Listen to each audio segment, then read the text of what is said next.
बाबा पंथी मन चाहते जगतला। देवदास साहेब पंथी धुन मन चाहते हैं जगला। देवदास बाबा पंथी मन चाहते हैं सबला हो। देवदास साहेब अपन संग मन चाहते जगतला। धतिनक मांदर धुन माँ, धतिनक मांदर धुन माँ, सतनाम झंडा फहराए जग माँ हो। देवदास साहेब पंथी मन चाहते हैं जगला हो। देवदास बाबा अपन संग मन चाहते जगतला।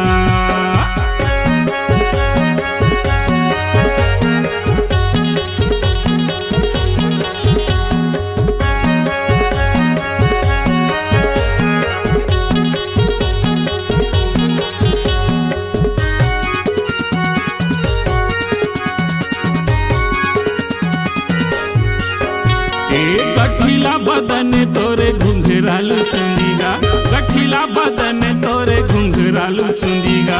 लहुट पहुट नाचे जैसे फूल फूंदीगा, लहुट पहुट नाचे जैसे फूल फूंदीगा। जैसे फूल फूंदी साहेब जैसे फूल फूंदीगा। घुंघरालू चुंदी तोरे घुंघरालू चुंदीगा। जैसे फूल फूंदी साहेब जैसे फूल फूंदीगा। घुंघरालू चुंदी तोरे घुंघरालू चुंदीगा। मारे जय सतनाम गुंजाए नभ माहो। देवदास बाबा पंथी मन चाहते जगतला। देवदास साहेब पंथी धुन मन चाहते हैं जगला। देवदास बाबा पंथी मन चाहते हैं सबला हो। देवदास साहेब पंथी धुन मन चाहते हैं जगला।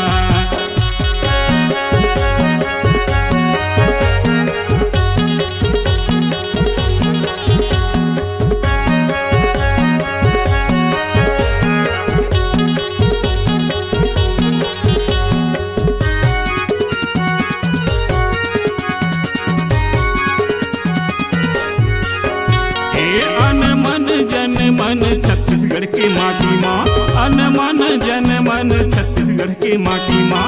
सतनामी कुल के रहे जबर छातीगा, सतनामी कुल के तय रहे जबर छातीगा। रहे जबर छाती हमर रहे जबर छातीगा। छत्तीसगढ़ के माटी साहेब छत्तीसगढ़ के माटीगा। रहे जबर छाती हमर रहे जबर छातीगा। छत्तीसगढ़ के माटी साहेब छत्तीसगढ़ के माटी माँ। देश विदेश भारी नाम कमाएगा और रस्ता में चल हृदय अनथा।